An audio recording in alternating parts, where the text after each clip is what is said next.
I met Cheyenne because a friend of mine had been talking about her and telling me stories about this woman, Cheyenne.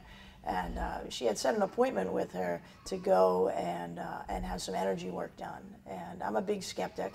I'm also pretty protective of my friends because I've seen people in my industry misrepresent what they do. And so I asked, I said, hey, do you mind if I tag along with you to kind of check this out and see what it's all about? And she said, sure.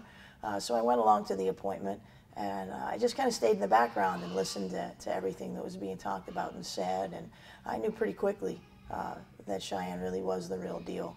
So much so that at the end of my friend's appointment, I had asked Cheyenne to do some work on me. I said, would you mind doing a little bit of work on me? And she said, no, not at all.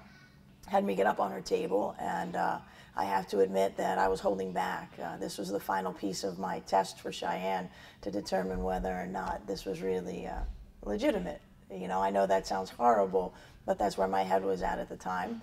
And so I got on the table, and I had a lot going on in my life at that point. I had just left a job that I loved, that was so deeply rooted in my heart.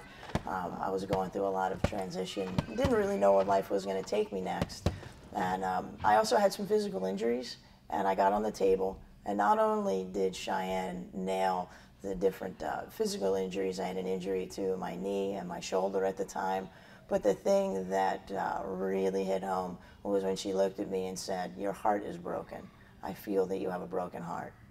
And that was so accurate at the time. That was really one of the only ways I could describe how I was feeling emotionally because of the transition.